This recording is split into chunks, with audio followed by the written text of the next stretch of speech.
Hi everybody, it's RPG Grandma. Having dealt with the brigands, having gone off and visited their encampment, their commune, their whatever they had going on up there, their smuggler's den. The party has gone back on track, hopefully, and they will proceed down the trail that they need to take to get to where they're supposed to go to find the druids. On the way, the next thing they're going to come across is the quiet lake. The forest trail is straight. Leaves of countless years paved the path, preventing grass from growing over the road. Squirrels play in the trees and dart across the path. The sun filters down through the trees. A bird sings while another struggles with a worm. All is normal and serene. An old deer skeleton lies on the path amongst the scattered paw prints of wolves. The prints and skeleton appear several weeks old. Well, we finally got some foreshadowing. Yes. Now they know there's wolves in the woods. And deer. And deer. And deer. And deer. And deer. So, we're about to talk about this encounter here that goes with the quiet lake. But here's what they tell us. As the party comes within 1 mile of the quiet lake, everything changes. No more birds are singing, and little wildlife of any other sort moves. The area becomes strangely different. It does not seem as ominous as sad. When the party approaches Quiet Lake, by following the road, they see the lake extending to the southeast. And players are going to be like, okay, that's creepy. You then tell them about the other thing they see, which is the pavilion. A deer lies at the water's edge. Further south stands a small pavilion. Now they're going to ask questions about the deer, you know that, but I'll continue reading the box text. The pavilion sits at the edge of the lake, small and slightly raised on stilts. It does not appear to have been lived in for some time. The wood is old, and a few cobwebs hang across the windows. Curtains keep out the sun and block the view inside. The door is tightly closed. Well, they'd have to go up there to find out some of this stuff, so it's like a lot of the box text. It's kind of in the wrong place, but all right. Back to the deer for the DM. The deer sleeps because a huge sleep potion was put in the lake. It's a big sleep potion, guys, by a jealous nymph. Anyone drinking just 1 cup from the lake must take a chance of being put to sleep if he is below 4th level. There's a 20% chance that any water carried away from the lake will not work. Mixed with the sleep potion was a duration potion. All who sleep stay so until they are moved away from the edge of the water and the shore. They will then awaken normally. Do not encourage the party to test the water. Why? Why, guys? If they check the deer, they will discover it has a very slight pulse. Okay. How am I not going to encourage them to check the water? I mean, I can imagine the whole scenario. I know players. I know me. I know people I play with. The deer. Is it alive? Is it dead? They're going to check the deer. They're going to discover the deer is still alive. And they're going to be like, what's going on here? The lake's still so still and quiet. And that old pavilion over there, which we haven't checked out yet. We should test the water. I mean, it's literally going to be, they're going to be like, hey, Cooter. And Cooter, you know, who's got his medieval hat on sideways, is going to be, yes, boss. You know, huh? You know, why don't you get some fresh water from the lake, Cooter? They're hired follower. Oh, okay. Is that good water? I mean, I know players. Oh, Cooter just passed out. Is he alive? He's alive. Okay. That's a good sign. Maybe he won't die. I mean, that's literally what's going to go down. I mean, okay.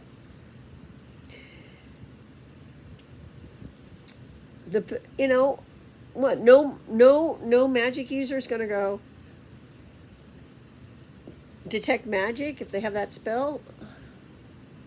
Someone's going to do it. Okay. You can't not let them test the water. That's bad DM advice. Bad TSR. Bad. It's not how you teach a DM. DM says yes as much as possible to what the players want to do, even if it's stupid and is not going to achieve anything or particularly dangerous. So the players are making active choices. Hopefully good ones, but they make bad ones too. I make bad ones. Sometimes I knowingly make it. Because I'm like, would my character know what that is? And if my answer is no, well then I might have a completely impish character I'm playing. I might do something incredibly dumb. Mostly I usually survive, but not always when I have those kind of characters. I like to lean into the character's ignorance at times. I've done my share of I know what that is, and therefore I'm not going to test it, or I'm just going to be like, nope. It's just not fun. It's not fun for me. All right. The pavilion on the lake shore, so we're going to go back to the pavilion now, was built for the nymph's lover. The front door to the pavilion is not locked, nor is the back door. Party members going up the steps to the front door will step on a squeaky board. This alerts no one, but it was there to let Chloe, the nymph, and Evan, her lover, know if they were about to have unannounced guests.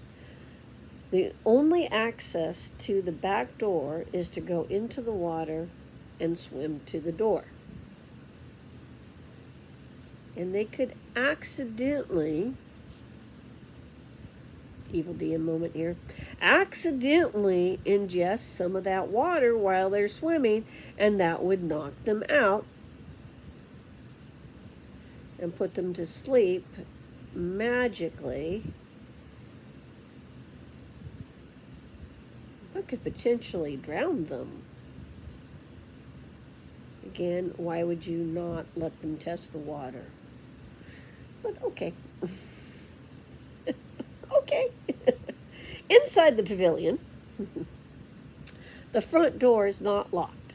The sound of gentle breathing comes from inside. When the door is open, sunlight illuminates the room. A young man sleeps on the bed. The room is furnished with 2 wooden chairs, a table, couch, pantry bed, chest, and a stack of firewood on the fireplace. Sorry, I was trying not to sneeze. Evan, the forester, we'll get back to Evan here in a second, but let me tell you about him. He's a fighter, level 3, armor class 6, moves 12, hit dice 2, hit point 5, tax 1, damage 2 to 7 with an axe. Nothing special about Evan. Sleeps in the pavilion. The nymph who loved him was afraid he was going to leave her, so she arranged to have a special sleep enchantment cast upon the lake. Evan sleeps until awakened. He awakens in 1 round as outlined for the sleep spell. See Player's Handbook, page 68. I have not cross-referenced that to see if that's right. Could be wrong. I don't know. Could be right. In the pantry, the party finds an old moldy sack of flour, a corked jug of wine, 3 wooden plates, 4 wooden spoons, 2 pewter mugs.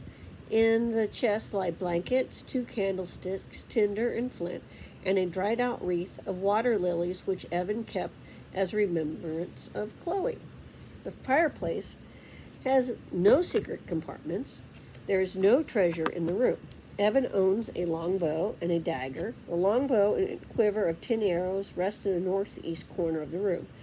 Evan wears his dagger on his belt. Chloe, the nymph, has an armor class of 9, movement of 12, hit dice 3, hit points 15, AT 0, damage nil, and a special attack blind, kill if victim sees her. And she's got dimension door. Okay. Regretted her actions after she caused Evan to sleep. If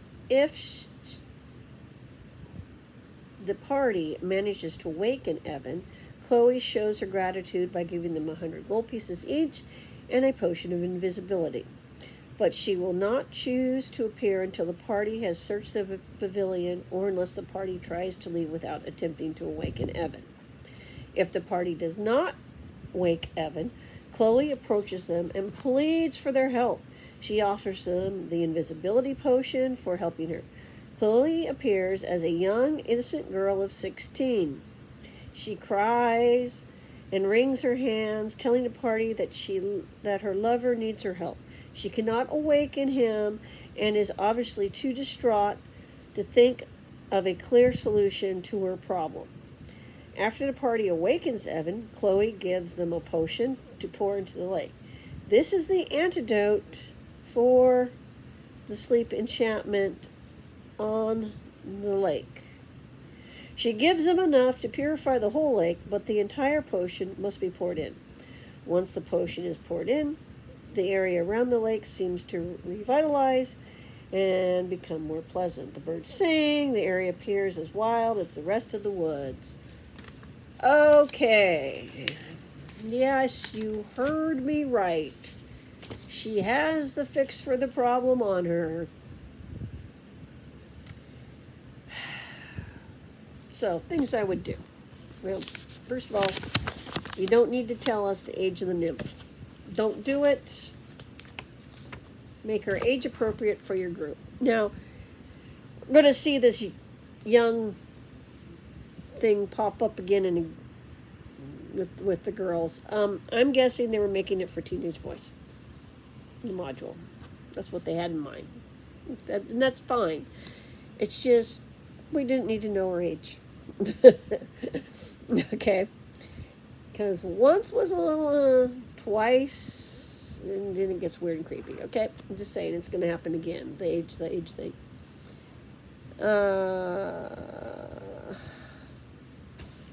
Now, I don't have these answers for you. Why can't she wake up Evan? I don't know. Who cast the spells? Didn't she do it?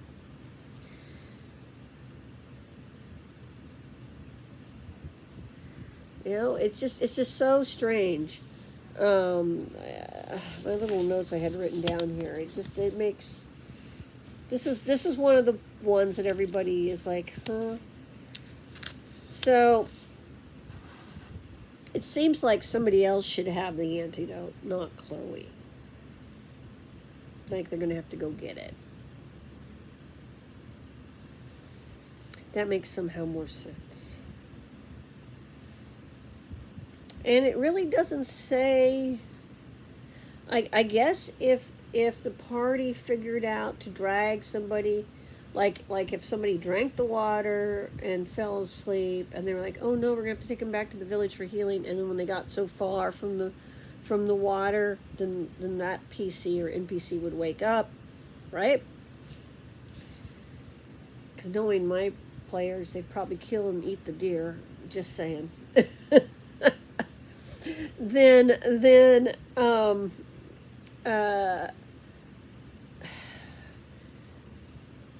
they're not going to know how to wake Evan up. Now, they might decide to take Evan away from the pavilion to take him back to town to get him some healing. That could happen. Then he would wake up. Okay, so there's obviously ways to wake Evan up. I mean, I guess you could have a beautiful maiden kiss him or whatever, too. But clearly, it has to do with his proximity to the water. He's under the same spell as the water, so he must have drunk the water that was enchanted. But the fact that she has the cure is so weird. Should be a slightly more complicated problem. Like, they should wake Evan up. That's fine. And they can get something for that, but they could also be requested to, get help from the druids to fix this mess she created, because now anything coming too close to the water is doomed to fall asleep. And don't ask me about the fish. Like, I guess there's a bunch of fish sleeping in the water. They're just down there. They're not belly up. They're just fish sleeping down there. Who knows what's sleeping in that water, right? Remember those giant frogs? They're sleeping in that water. That's what's up. So when you fix the... oh, God. I'm evil. When you fix the lake, then a lot of those lake things, that's when they should get activated. Now the giant frogs are back. Yeah, definitely that's when that should happen. They should be sleeping in that lake. Along with, whatever else you think could be living in the lake, like big giant carp that can suck you under and things like that. I mean, go for it, right? I don't think she should be the one to supply the fix. For a variety of reasons, including, I know there's a lot of people who freak out, but she's had time to have her freak out and be like, oh dear, what should I do? Oh, I have the antidote here, at least for the lake, right? I'll just throw this on the lake. My honey's still asleep, oh no. But it seems like if the lake gets cured, then anybody near the edge of the lake would be automatically cured too, because it seems to be an effect of the lake, not just the water. But yeah, she had the fix the whole time. I would change that. I would change that. Somebody else, if I run this, would have that. And there's reasons that this whole situation is set up that way, which we need the monster manual for. Maybe I'll go into nymphs separately, but that's the nymph scene. It is so odd. So odd, yes. Put the cure somewhere else. Make them go get the cure, if that's the deal, if they want to cure the lake. Or have them be given the cure by somebody else at some other point in the adventure, and they have to go back and do this thing. That's what I would do. Now, Evan, presumably, because he's a secret lover, has family in the village somewhere, all right? Or at least among the brigands, right? I mean, he's local. He's local.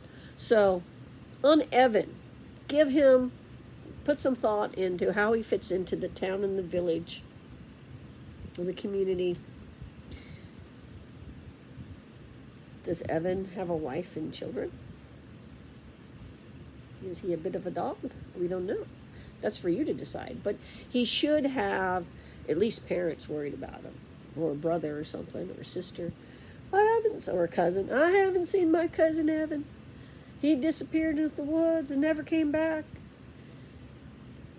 I'm telling you, it has something to do with that lake. He's always going off to that lake.